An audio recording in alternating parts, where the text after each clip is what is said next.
We're the kind of family that goes and looks at display homes on the weekends for fun, except today we're actually going to look at display homes as a potential option for us down the track when we're looking to buy a house. I've spoken about it before, but we can essentially start looking from after the financial year once I get my tax return back. Because I own a business, I need 2 tax returns on my ABN to be able to get a loan. Honestly, whether people consider social media a real job or not, it does pay real money, I do get real paychecks, and it does contribute to our family bills. But back to the display homes, we do plan on living in this area where we're house sitting at the moment, and so we're going to drive about 25 minutes to a nearby display home village. Just from houses that I've seen driving past, I know that I love Metricon and Bold Living, I think it's called. In all honesty, I don't think we'll be buying a brand new house, and that is simply just because of the weight of how long it takes for that house to be ready and livable. Something that's really important to me is the interior of the house and the way that the house feels like a home. Max and I both reckon that we will end up buying like a little brick house, probably 3 bedrooms, 2 bathrooms, and then we'll just use some money to renovate. My parents own a few investment properties here and there, and I've kind of helped them with like mini renovations in regards to painting. Something as simple as changing the curtains out in a room can make so much of a difference. If we buy a house that's slightly below our budget, we can use the remaining money to potentially change the curtains, paint the walls, even maybe change the flooring. I bought this yellow top from Glassons, and it comes with the matching yellow pants, but I'm not wearing them today. I wore this exact outfit with the pants included to Anzac Day. We went to the Boundary Hotel in West End.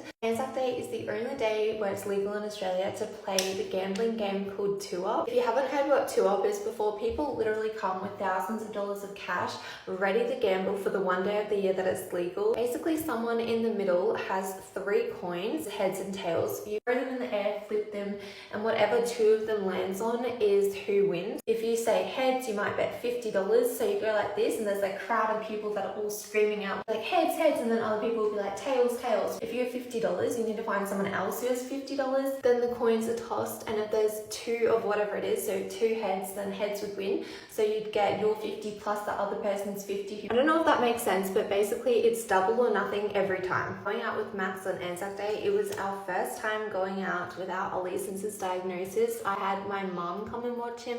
Obviously she was very nervous because she had never cared for Ollie with diabetes before. I'd made sure weeks prior that she'd been practicing when she'd been here. Yes, Ollie?